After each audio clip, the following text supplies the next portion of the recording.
Presented by Ragini Music.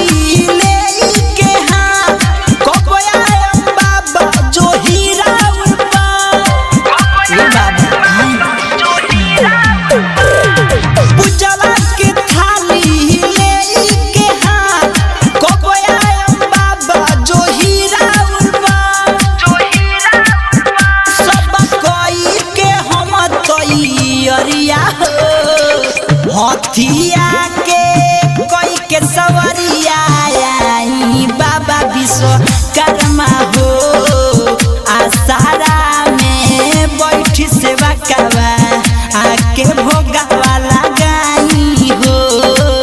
हथिया के कोई के सवरिया आई बाबा विश्वकर्मा हो आसारा में बैठी सेवा करवा आके भोगावा लगाई हो। डीजे हरिओम वसंतपुर, डीजे हरिओम वसंत रागनी रिकॉर्डिंग स्टूडियो मीरगंज।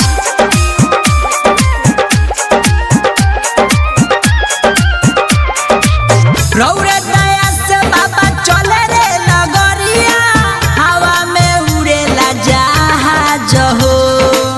हो रही से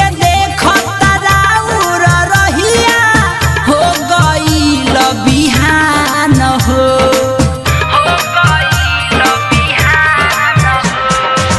रौरा दया से बाबा चले रे लगरिया हवा में उड़ेला जहाज हो।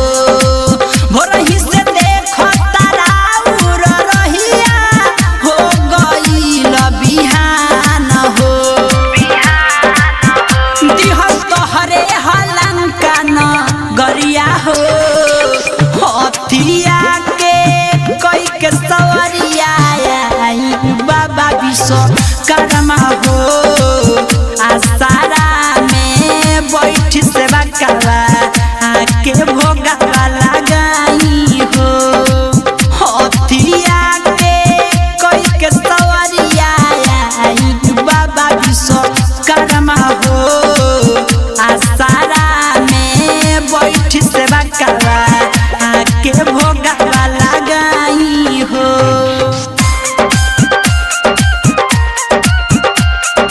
डीजे हरिओम वसंतपुर, डीजे हरिओम वसंतपुर, डीजे हरिओम वसंतपुर, डीजे हरिओम वसंतपुर। रौरे मूर्ति कुर्सी बनैनी रौरे घर मकान हो। दिहनी सुदामा के नगरी बसाई महिमा बराउर महान हो। ए बाबा रौरे मूर्ति कुर्सी बनाई रौरे घर मकान हो। दिहनी सुदामा के नगरी बसाई महिमा राउर महान हो।